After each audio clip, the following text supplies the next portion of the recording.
ഇന്ന് നമ്മൾ ചർച്ച ചെയ്യുന്ന വിഷയം ക്രിയാത്മകമായ ശിക്ഷണ രീതി അഥവാ കുട്ടിയെ അടിക്കാമോ. സാധാരണയായി മാതാപിതാക്കളും അധ്യാപകരുമായി നടത്തുന്ന ശിശുപരിപാലന ചർച്ചകളിൽ ഏറ്റവും കൂടുതൽ ഉയർന്നു വരുന്ന ഒരു ചോദ്യമാണ് കുട്ടിയെ അടിക്കാമോ, എങ്കിൽ എത്രമാത്രം, എങ്ങനെ. അപ്പോൾ ഇത്തരം ചോദ്യങ്ങൾ എല്ലാ മാതാപിതാക്കളെയും അധ്യാപകരെയും അലട്ടുന്ന ഒരു പ്രശ്നമാണ്. അതാണ് ഈ ചോദ്യങ്ങൾ ഉയർന്നു വരുന്നതിൻ്റെ കാരണം. അത് ഇവിടെ യഥാർത്ഥത്തിൽ ക്രിയാത്മകമായ ശിക്ഷണ രീതി, ക്രിയാത്മകമായ ശിശുപരിപാലന രീതി എന്താണെന്നുള്ളതാണ് കാതലായ വിഷയം. ആദ്യമായി ഞാൻ രണ്ട് കേസുകൾ പറയാം.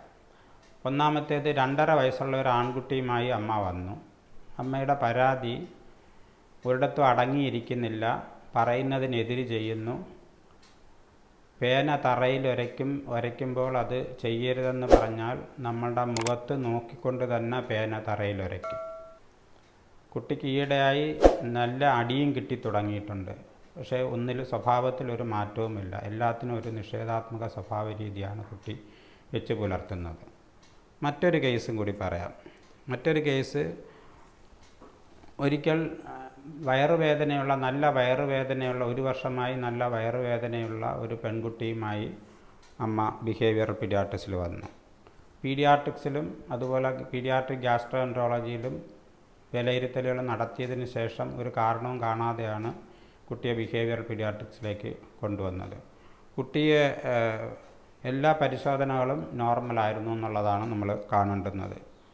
കുട്ടിക്ക് വയറുവേദന വരുന്നതിനോടൊപ്പം കുട്ടി സ്കൂൾ സമയമാകുമ്പോഴത്തേക്ക് വയറുവേദന കൂടുകയും സ്കൂൾ മുടങ്ങുകയും ചെയ്യുന്ന സാഹചര്യവും ഉണ്ടായിട്ടുണ്ട്. കുട്ടിയും അമ്മയുമായി വെവ്വേറെയും ഒരുമിച്ച് മാനസിക വിശകലനം നടത്തിയപ്പോൾ നമുക്ക് മനസ്സിലായത് കുട്ടിക്ക് അടി വളരെ പേടിയാണ്. നല്ല അടി കിട്ടും അച്ഛനിൽ നിന്ന്. ആദ്യമായിട്ട് അച്ഛൻ നല്ല രീതിയിൽ കുട്ടിയെ ശിക്ഷിക്കുമായിരുന്നു. ഇപ്പോൾ അച്ഛൻ ഗൾഫിലാണെങ്കിലും അച്ഛൻ ഫോണിൽ വിളിച്ച് കുട്ടിയെ വഴക്ക് പറയുന്ന സാഹചര്യമുണ്ട്. അതുപോലെ തന്നെയാണ് കുട്ടിക്ക് സ്കൂളിൽ നിന്ന് ഒരു ടീച്ചറിൽ നിന്ന് സ്ഥിരമായി നല്ല അടി കിട്ടുന്നുണ്ട്. ആ ടീച്ചർ എല്ലാ കുട്ടികളെയും അടിക്കുന്നു എന്നുള്ളതാണ് സത്യം. അപ്പോൾ ഇങ്ങനെ ക്രൂരമായ അടി രീതിയിൽ ശിക്ഷാരീതികൾ കിട്ടി വളർന്ന ഒരു കുട്ടിയാണ് നമ്മളുടെ കഥയിലെ കഥാപാത്രം. ഇവിടെ വിവരിച്ച 2 കഥകളിലും ക്ലിനിക്കൽ കേസുകളിലും കുട്ടിക്ക് നിരന്തരമായി നല്ല അടി കിട്ടുന്നുണ്ട് എന്നുള്ളതാണ് നമ്മൾ കാണേണ്ടുന്നത്. ആദ്യത്തെ കേസ് നമുക്ക് പരിശോധിച്ച് നോക്കാം. ആദ്യത്തെ കേസിൽ കുട്ടിയുടെ ഈ 2, 3, 4 വയസ്സുകളിൽ കുട്ടിക്ക് സ്വാഭാവികമായ ഫിസിയോളജിക്കൽ ഹൈപ്പർ ആക്ടിവിറ്റി എന്ന് പറയും. വളരെ ധൃതിയിൽ കാര്യങ്ങൾ ചെയ്യുക, അടങ്ങിയിരിക്കാത്ത പ്രകൃതം, അങ്ങനെ ഒരു ടെറിബിൾ 2 എന്നും ഇതിനെ വിശേഷിപ്പിക്കാറുണ്ട്. ടെറിബിൾ 2 എന്ന് പറഞ്ഞാൽ 2, 3, 4 വയസ്സിലെ കുട്ടികളുടെ സ്വഭാവ രീതിയെ വിശേഷിപ്പിക്കുന്നതാണ് ടെറിബിളായി വിശേഷിപ്പിക്കുന്നത്. അതാണ് ടെറിബിൾ 2. ഇത് കുട്ടിയുടെ സ്വാഭാവികമായ വികാസ പ്രക്രിയയുടെ ഒരു ഘട്ടം മാത്രമാണ്. ഇത് കുട്ടി കടന്നു പോവുകയും ചെയ്യും. പക്ഷേ നമ്മൾ ഈ ഘട്ടത്തിൽ കുട്ടിക്ക് നല്ല രീതിയിലുള്ള അടി കൊടുത്ത് നിയന്ത്രിക്കാൻ ശ്രമിക്കുന്നത് കുട്ടിയുടെ സ്വാഭാവികമായ വികാസ പ്രക്രിയയെ തടസ്സപ്പെടുത്തുമെന്നുള്ളതാണ് നമ്മൾ കാണേണ്ടുന്നത്. യഥാർത്ഥത്തിൽ കുട്ടി സ്വാതന്ത്ര്യം പ്രഖ്യാപിക്കലിൻ്റെ ഒരു ഘട്ടമാണിത്. എല്ലാ കാര്യങ്ങളും സ്വയം ചെയ്യാൻ കഴിയുന്നു. അങ്ങനെ ഒരു സ്വാതന്ത്ര്യം പ്രഖ്യാപിക്കേണ്ട ഘട്ടമാണ്. അപ്പോൾ അവിടെ നമ്മൾ കാണേണ്ടുന്ന ഒരു കാര്യം, കുട്ടിക്ക് ശരിയായ തരത്തിലുള്ള ക്രിയാത്മകമായ ശിക്ഷണ രീതി എങ്ങനെ കൊടുക്കുമെന്നുള്ളതാണ് നമ്മൾ കാണേണ്ടുന്നത്. ഇവിടെ 3 കാര്യങ്ങൾ നമ്മൾ പ്രത്യേകം ശ്രദ്ധിക്കണം. ഒന്ന്, കുട്ടിക്ക് അടി കൊടുത്ത് കുട്ടിയെ ഈ സ്വഭാവത്തിൽ നിന്ന് പിന്തിരിപ്പിക്കാൻ പാടില്ല. 2, കുട്ടിക്ക് ഇഷ്ടമുള്ള മറ്റേതെങ്കിലും ഒരു കാര്യത്തിലേക്ക് കുട്ടിയുടെ ശ്രദ്ധ മാറ്റിവിട്ട് കുട്ടിയുടെ ഈ സ്വഭാവത്തിൽ നിന്ന് മാറ്റിയെടുക്കാൻ ശ്രമിക്കുക എന്നുള്ളതാണ്. എന്നാൽ 3ാമത്തെ കാര്യം, ഒരു കാരണവശാലും കുട്ടിയുടെ വാശി സ്വഭാവത്തിന് വഴങ്ങിക്കൊടുത്തുകൊണ്ട് ആ സ്വഭാവത്തിനെ നേരിടാനും നമ്മൾ ശ്രമിക്കരുത്. അപ്പോൾ ഈ 3 കാര്യങ്ങൾ, 1 അടിക്കാൻ പാടില്ല, 2 കുട്ടിയുടെ ശ്രദ്ധ തിരിച്ചുവിടുക, 3 എന്ന് പറയുന്നത് കുട്ടിക്ക് ഇഷ്ടമുള്ള മറ്റെന്തെങ്കിലും കാര്യത്തിലോട്ട് കുട്ടിയുടെ ശ്രദ്ധ തിരിച്ചുവിടുക, അതുപോലെ തന്നെ കുട്ടിക്ക് വാശിക്ക് വഴങ്ങി കൊടുക്കാതിരിക്കുക എന്നുള്ളതാണ് നമ്മൾ കാണേണ്ടുന്നത്. 2ാമത്തെ കുട്ടിയുടെ അവസ്ഥയെ, 10 വയസ്സുള്ള വയറുവേദനയുള്ള കുട്ടിയുടെ അവസ്ഥയെ നമ്മൾ പറയുന്നത് സൊമറ്റോഫോം ഡിസോർഡർ എന്നാണ്. സൊമറ്റോഫോം ഡിസോർഡർ എന്ന് പറഞ്ഞാൽ എന്താ? കുട്ടിക്ക് അച്ഛനിൽ നിന്നും അതുപോലെ ടീച്ചറിൽ നിന്നും നല്ല രീതിയിലുള്ള അടി കിട്ടുന്നത് കൊണ്ട് തന്നെ കുട്ടിയുടെ മനസ്സിൽ ഭയമുണ്ട്, ഉത്കണ്ഠയുണ്ട്. ഈ ഭയവും ഉത്കണ്ഠയും ഉപബോധ മനസ്സിലുള്ള ഭയവും ഉത്കണ്ഠയും ശാരീരിക വേദനയുടെ രൂപത്തിൽ, അതായത് വയറുവേദനയുടെ രൂപത്തിൽ പ്രകടമാകുന്നതാണ് ഈ കുട്ടിയുടെ അവസ്ഥ. അതിനെയാണ് നമ്മൾ സൊമറ്റോഫോം ഡിസോർഡർ എന്ന് പറയുന്നത്. ഇത് യഥാർത്ഥത്തിൽ കുട്ടി മനഃപൂർവ്വം വയറുവേദന അഭിനയിക്കുകയാണെന്ന് കരുതരുത്. അധ്യാപകരും മാതാപിതാക്കളും അതുപോലെ സമൂഹം, ഡോക്ടർമാരും ഒക്കെ അങ്ങനെ കരുതാൻ പാടില്ല. അത് തീർച്ചയായിട്ടും കുട്ടിയിലുള്ള ഒരു ഉപബോധ മനസ്സിലുള്ള ഒരു ഭയം ശാരീരിക വേദനയായിട്ട്, വയറുവേദനയായിട്ട് പ്രകടമാകുന്നതാണ്. അതൊരിക്കലും കുട്ടി സ്വയം സൃഷ്ടിക്കുന്നതല്ലെന്ന് നമ്മൾ കാണേണ്ടതുണ്ട്. അപ്പോൾ ഇവിടെ ഈ ഒരു സാഹചര്യത്തിൽ, ഈ വിവരിച്ച ഈ 2 കേസുകളുടെ സാഹചര്യത്തിൽ ക്രിയാത്മകമായ ശിക്ഷണ രീതി എന്താണെന്നുള്ളതാണ് നമ്മളിവിടെ ചർച്ച ചെയ്യുന്നത്. അപ്പോൾ ക്രിയാത്മകമായ ശിക്ഷണ രീതി എന്തെന്നുള്ളതിനെ കുറിച്ചിട്ടുള്ള ഒരു ചർച്ച വരുമ്പോൾ എല്ലാവരുടെയും വിചാരം കുട്ടിയെ അടിച്ച് അനുസരണ പഠിപ്പിക്കണം എന്നുള്ളതാണ് ഉദ്ദേശിക്കുന്നതെന്നുള്ളതാണ്. ഈ ക്രിയാത്മകമായ ശിക്ഷണ രീതി എന്ന് പറഞ്ഞാൽ അതിനർത്ഥം കുട്ടിക്ക് ശരിയായ നിർദ്ദേശങ്ങൾ നൽകി കുട്ടിയെ വിശ്വാസത്തിലെടുത്ത് കുട്ടിയുമായി കൂടി ചർച്ച ചെയ്തുകൊണ്ട് കുട്ടിയെ മുന്നോട്ട് നയിക്കുക എന്നുള്ളതാണ് ക്രിയാത്മകമായ ശിക്ഷണ രീതി എന്നുള്ള ഒരു വാക്കുകൊണ്ട് ഉദ്ദേശിക്കുന്നത്. അപ്പോൾ ക്രിയാത്മകമായ ശിക്ഷണ രീതിയെക്കുറിച്ചിട്ട് നമുക്ക് 2-3 കാര്യങ്ങൾ പറഞ്ഞു നോക്കാം. എന്തൊക്കെയാണ് ക്രിയാത്മകമായ ശിക്ഷണ രീതി എന്ന് പറയുന്നത്? ഒന്നാമതായി, കുട്ടിക്ക് കൃത്യവും വ്യക്തവും സ്ഥിരതയാർന്നതുമായ നിർദ്ദേശങ്ങൾ നൽകുക എന്നുള്ളതാണ്. വ്യക്തമായിരിക്കണം, സ്ഥിരതയുള്ളതായിരിക്കണം, കൃത്യമായിരിക്കണം. ഇത് കുട്ടിക്ക് മനസ്സിലാക്കാൻ കഴിയുന്നതുമായിരിക്കണം. നമ്മൾ പറയുന്നത് കുട്ടിക്ക് മനസ്സിലായില്ലെന്നുണ്ടെങ്കിൽ കുട്ടിക്കത് കൺഫ്യൂഷൻ ഉണ്ടാക്കും, ഒരു അനുസരിക്കുന്നതിന് ബുദ്ധിമുട്ടുണ്ടാകും. അപ്പോൾ കുട്ടിക്ക് മനസ്സിലാകുന്ന രീതിയിൽ നിർദ്ദേശങ്ങൾ നമ്മൾ വിശദീകരിച്ച് മനസ്സിലാക്കി കൊടുക്കുകയും വേണം. എന്നാൽ അതേ സമയത്ത് ഇത്തരം നിർദ്ദേശങ്ങൾ ഏകപക്ഷീയമായിരിക്കാനും പാടില്ല എന്നുള്ളതാണ് പ്രത്യേകിച്ച് നമ്മൾ കാണേണ്ടുന്നത്. അതുപോലെ നമ്മൾ ഒരു നിർദ്ദേശം കൊടുക്കുമ്പോൾ ആ നിർദ്ദേശത്തിനുള്ള കാരണങ്ങൾ, ഇന്ന രീതിയിൽ ചെയ്യുന്നതായിരിക്കും നല്ലതെന്ന് നമ്മൾ നിർദ്ദേശിക്കുമ്പം അതിന് എന്തുകൊണ്ടാണ് ആ രീതി നല്ലതെന്നുള്ളതും കൂടി, കാരണവും കൂടി വിശദീകരിച്ച് കൊടുക്കുന്നതിന് നമ്മൾ ശ്രദ്ധിക്കേണ്ടതുണ്ട്. അല്ലാതെ നമ്മളൊരു അൺക്വസ്റ്റ്യനബിളായിട്ടുള്ള ഒരു സജഷൻ കൊടുക്കുന്ന രീതിയിൽ, അല്ലെങ്കിൽ ചോദ്യം ചെയ്യാൻ പാടില്ലാത്ത ഒരു നിർദ്ദേശം കൊടുക്കുന്ന രീതിയിലായിരിക്കരുത്, ഏകപക്ഷീയമായിരിക്കരുത് കുട്ടിക്ക് കൊടുക്കുന്ന നിർദ്ദേശങ്ങളെന്ന് നമ്മൾ കാണേണ്ടതുണ്ട്. രണ്ടാമത്തെ ഒരു ക്രിയാത്മകമായ ശിക്ഷണ രീതി എന്താണെന്ന് ചോദിച്ചു കഴിഞ്ഞാൽ, മാതാപിതാക്കൾ കുട്ടിയുമായി ബന്ധപ്പെട്ട കാര്യങ്ങളിൽ പരസ്പര വിരുദ്ധമായ സമീപനം വെച്ച് പുലർത്താൻ പാടില്ല എന്നുള്ളതാണ്. അച്ഛൻ ഒരു രീതിയിൽ പറയുന്നു, അമ്മ വേറൊരു രീതിയിൽ ഇങ്ങനെ ചെയ്യാം എന്നുള്ള രീതിയിൽ കുട്ടിയുടെ മുന്നിൽ വെച്ച് തന്നെ പരസ്പര വിരുദ്ധമായ നിർദ്ദേശങ്ങൾ. ഇതിന് പകരം ഇത്തരം കാര്യങ്ങൾ കുട്ടിയുടെ അസാന്നിധ്യത്തിൽ മാതാപിതാക്കൾ ചർച്ച ചെയ്ത് ഏകദേശം ഒരു ധാരണയിലെത്തിയതിന് ശേഷം അത് കുട്ടിയുമായി കമ്മ്യൂണിക്കേറ്റ് ചെയ്യുന്നതിനുള്ള രീതിയായിരിക്കണം നമ്മൾ പുലർത്തേണ്ടത്. ഇവിടെ പരസ്പര വിരുദ്ധമായ രീതിയിലുള്ള നിർദ്ദേശങ്ങൾ കൊടുക്കുന്ന സാഹചര്യത്തിൽ കുട്ടിക്ക് ശരിയും തെറ്റും മനസ്സിലാക്കാനുള്ള ബുദ്ധിമുട്ടുണ്ടാകാനുള്ള ഒരു സാധ്യതയുണ്ട്.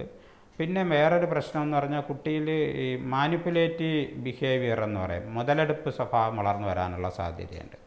അച്ഛനിൽ നിന്ന് സാധിച്ചു കിട്ടുന്നത് അമ്മയോട് പറയാതിരിക്കുകയും അമ്മയിൽ നിന്ന് സാധിച്ചു കിട്ടുന്നത് അച്ഛനോട് പറയാതിരിക്കുകയും ചെയ്യുന്ന രീതിയിലുള്ള ഒരു സ്വഭാവ രീതി, അതാണ് മാനിപ്പുലേറ്റീവ് ബിഹേവിയർ എന്ന് പറയുന്നത്.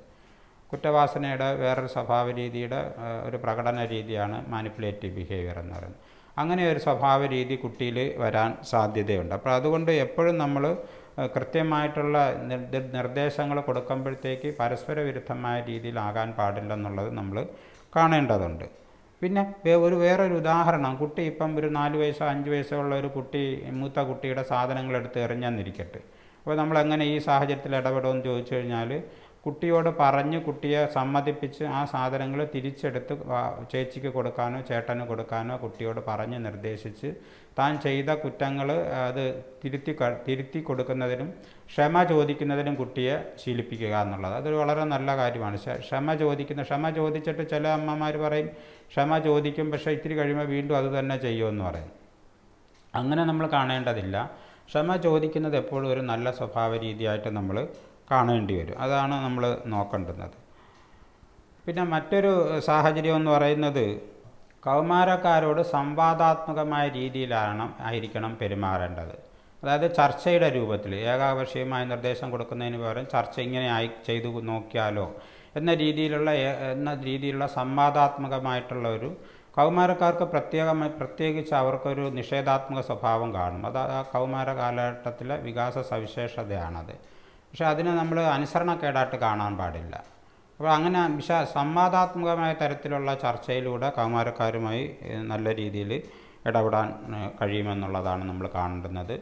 അപ്പോൾ ഇവിടെ എല്ലാവരും നമ്മൾ ശ്രദ്ധിച്ചുകൊണ്ടിരിക്കുന്നത് ഇനി അടിയെക്കുറിച്ച് എന്ത് പറയുന്നു എന്നുള്ളതായിരിക്കും. ഒരു അടിയോട് കുട്ടി പ്രതികരിക്കുന്ന രീതി വ്യത്യസ്തമായ തരത്തിലായിരിക്കുമെന്ന് നമ്മൾ കാണേണ്ടതുണ്ട്. ഒരു കൂട്ടർ അടിയെന്ന് പറഞ്ഞാൽ തന്നെ അനുസരിക്കും. രണ്ടാമത്തെ കൂട്ടർ എന്ന് പറഞ്ഞു കഴിഞ്ഞാൽ അടിയെന്ന് പറഞ്ഞാൽ അനുസരിക്കത്തില്ല, അടി കിട്ടിക്കഴിയുമ്പോൾ അനുസരിക്കുന്ന ഒരു സ്വഭാവ രീതിയിലേക്ക് വരും. മൂന്നാമത്തെ കൂട്ടരുടെ ഒരു പ്രത്യേകത എന്ന് പറഞ്ഞാൽ അടിക്കുമ്പോഴത്തേക്ക് അവർ ബലം പിടിക്കും. ചിലപ്പോൾ അവർ കരയത്തില്ല, കരയാതെ ബലം പിടിച്ചിരിക്കും. ചിലപ്പോൾ അവർ കമ്പ് പിടിച്ച് വാങ്ങി ഒടിച്ച് കളയും. അപ്പോൾ ഇങ്ങനെ മൂന്നാമത്തെ കൂട്ടർ. അപ്പോൾ ഈ പറഞ്ഞ മൂന്നാമത്തെ കൂട്ടരുടെ പ്രത്യേകത എന്ന് പറഞ്ഞാൽ കുറ്റവാസനയുടെ സ്വഭാവ രീതിയുടെ വളർന്നു വരുന്നതിൻ്റെ പ്രത്യേകതകളാണ് ഈ ഉള്ള സ്വഭാവ രീതി എന്ന് നമ്മൾ കാണേണ്ടതുണ്ട്. അപ്പോൾ ഇവിടെ നമ്മൾ ഏതായാലും നമ്മൾ അടിയെന്ന് പറയുന്ന ഒരു 3 കൂട്ടരിലാണെങ്കിലും അടിയെന്ന് പറയുന്നത് ഒരു ശിക്ഷാരീതി നമ്മൾ പൂർണ്ണമായി ഒഴിവാക്കുന്നതാണ് നല്ലതെന്നുള്ളത് നമ്മൾ കാണേണ്ടതുണ്ട്. ഒരിക്കൽ 16 വയസ്സുകാരനായ മകനുമായി അച്ഛനും അമ്മയും വന്നു. അച്ഛൻ കുട്ടിയെ അടിച്ചപ്പോൾ കുട്ടി തിരിച്ചടിച്ചു. അങ്ങനെ കുട്ടി വീട് വിട്ടുപോയി. 2 ആഴ്ചയ്ക്ക് ശേഷം കുട്ടിയെ മദ്രാസിൽ നിന്ന് തിരിച്ച് കൊണ്ടുവന്നു. അപ്പോൾ കാരണം എന്താ, അടിക്കാൻ കാര്യം എന്താ, കുട്ടി മദ്യപിച്ചു, വീട്ടിൽ നിന്ന് പൈസ മോഷ്ടിച്ച് ആ പൈസ വെച്ച് കൂട്ടുകാരുമൊത്ത് മദ്യപിച്ചു. ഇത് കണ്ടുപിടിച്ച് അച്ഛൻ അടി കൊടുത്തതാണ്. അപ്പോൾ കൗമാരകാലത്ത് ഇത്തരത്തിലുള്ള അടി കൊടുക്കുമ്പോഴത്തേക്ക് ഈ രീതിയിലുള്ള പ്രതികരണങ്ങൾ കുട്ടിയിൽ വരാൻ സാധ്യതയുണ്ടെന്നുള്ളത് നമ്മൾ കാണേണ്ടതുണ്ട്. പിന്നെ ഈ അടിയുടെ സ്വഭാവ രീതികൾ മാതാപിതാക്കളിൽ ശ്രദ്ധിക്കുമ്പോൾ ചിലർ ദേഷ്യം തീരുന്നത് വരെ അടിക്കും, കമ്പൊടിയുന്നത് വരെ അടിക്കും. വേറെ ചില കൂട്ടർ സന്തോഷത്തിൽ അവരിയ്ക്കുമ്പോഴത്തേക്ക് അത് അടിയൊന്നുമില്ല. പക്ഷെ അവർ ദേഷ്യത്തിലിരിക്കുകയാണെങ്കിൽ ചെയ്യുന്ന അതേ കുറ്റത്ത് തന്നെ അടി കിട്ടുകയും ചെയ്യും. അപ്പോൾ ശരിയും തെറ്റും മനസ്സിലാക്കുന്നതിന് കുട്ടിക്ക് ബുദ്ധിമുട്ടുണ്ടാക്കുന്ന സമീപനം വരും. ചില അമ്മമാർ കുട്ടിയെ ചൂല് കൊണ്ട് അടിക്കുന്ന ഒരു സ്വഭാവ രീതിയുണ്ട്. ഒരിക്കൽ 14 വയസ്സുള്ള ഒരു കുറ്റവാസന സ്വഭാവം, അക്രമ സ്വഭാവമൊക്കെ ഉള്ളൊരു പെൺകുട്ടിയെ കൊണ്ടുവന്നു, 14 വയസ്സുള്ള. അപ്പോൾ ഈ കുട്ടി എന്നോട് കരഞ്ഞുകൊണ്ട് പറഞ്ഞു, അമ്മ ചൂല് കൊണ്ട് എന്നെ അടിക്കുമെന്ന് പറഞ്ഞു. അപ്പോൾ അത് കുട്ടിയെ സംബന്ധിച്ച് വളരെ ഒരു ആത്മവിശ്വാസം കെടുത്തുന്ന ഒരു അപമാനം ഉണ്ടാക്കുന്ന ഒരു പ്രവൃത്തിയായിട്ട് കുട്ടിക്ക് അത് ഫീൽ ചെയ്തു എന്നുള്ളതുകൊണ്ടാണ്. അപ്പോൾ ഇത്തരത്തിലുള്ള ശിക്ഷാരീതികളെല്ലാം അടി കൊടുത്തുള്ള ശിക്ഷാരീതികളെല്ലാം യഥാർത്ഥത്തിൽ നമ്മൾ ഒഴിവാക്കേണ്ടതാണെന്ന് നമ്മൾ കാണേണ്ടതുണ്ട്. മറ്റൊരു കേസിൽ നമ്മൾ നോക്കുമ്പോഴത്തേക്ക് ചില അമ്മമാർ കുട്ടി കുറ്റം ചെയ്യുമ്പോൾ അമ്മ പറയും, ശരി അച്ഛൻ വൈകിട്ട് വരട്ടെ, നല്ല അടി വാങ്ങിച്ചു തരും. ഇത് വലിയ ദോഷകരമായിട്ടുള്ളൊരവസ്ഥയാണ്. കുട്ടി രാവിലെ തൊട്ട് വൈകുന്നേരം വരെ അച്ഛൻ വരുന്നത് വരെ അടി കിട്ടുമോ എന്ന് ചിന്തിച്ച് മനസ്സിൽ ഉത്കണ്ഠയോടുകൂടി കാത്തിരിക്കുന്ന ഒരു സാഹചര്യം ഉണ്ടാകും. അച്ഛൻ വരുമ്പോഴത്തേക്ക് ഈ കുറ്റം അങ്ങോട്ട് പറഞ്ഞു കൊടുക്കുമ്പോഴത്തേക്കും അച്ഛൻ വിശന്നായിരിക്കും വരുന്നത്. അപ്പോൾ അച്ഛന് ദേഷ്യം കൂടും. അപ്പോൾ അച്ഛൻ വളരെ കൂടുതലായിട്ട് കുട്ടിയെ അടിക്കുന്നതിനുള്ള ഒരു സാഹചര്യം സൃഷ്ടിക്കുന്നതിന് കാരണമായി തീരും അത്. അപ്പോൾ അങ്ങനെയുള്ള രീതിയിൽ മാത്രമല്ല, ഇങ്ങനെയുള്ള സാഹചര്യങ്ങളിൽ കുട്ടിക്കൊരു തോന്നൽ വരും, അമ്മയെ അനുസരിക്കേണ്ടതില്ല, അച്ഛനെ മാത്രം അനുസരിച്ചാൽ മതി എന്നുള്ളൊരു തോന്നലും കൂടെ വരുന്ന അപ്പോൾ ശരിക്കും പറഞ്ഞാൽ നിരന്തരമായി കുടുംബ സാഹചര്യത്തിൽ അടി കിട്ടി വളരുന്ന ഒരു കുട്ടി വലിയ അടിക്കാരനായി മാറുമെന്നുള്ളതാണ് നമ്മൾ കാണേണ്ടത്. ആൺകുട്ടിയാണെങ്കിൽ ഭാവിയിൽ ഭാര്യയെയും കുട്ടികളെ അടിക്കാനുള്ള സാധ്യത വരും. അതുപോലെ പെൺകുട്ടിയാണെന്നുണ്ടെങ്കിൽ ഭാവിയിൽ മക്കളെ ശിക്ഷിച്ച് വളർത്തുന്ന ഒരു സാഹചര്യത്തിലേക്ക് വരാൻ സാധ്യതയുണ്ട്. ചുരുക്കത്തിൽ ഏത് വികാസ ഘട്ടത്തിലാണെങ്കിലും അടി കൊടുത്ത് കുട്ടിയെ അനുസരണ പഠിപ്പിക്കുന്ന രീതി പൂർണ്ണമായും മാതാപിതാക്കൾ ഒഴിവാക്കേണ്ടതാണെന്ന് നമ്മൾ കാണേണ്ടതുണ്ട്. ഇത് കുട്ടിയിൽ ഉത്കണ്ഠാ സ്വഭാവം, വിഷാദരോഗം ഉണ്ടാക്കുന്നതിന്, അനുസരണക്കേടുണ്ടാക്കുന്നതിന്, കുറ്റവാസന സ്വഭാവം ഉണ്ടാക്കുന്നതിന്, അക്രമവാസന ഉണ്ടാക്കുന്നതിന് ഒക്കെ കാരണമായി തീരുമെന്നാണ് നമ്മൾ മനസ്സിലാക്കേണ്ടത്.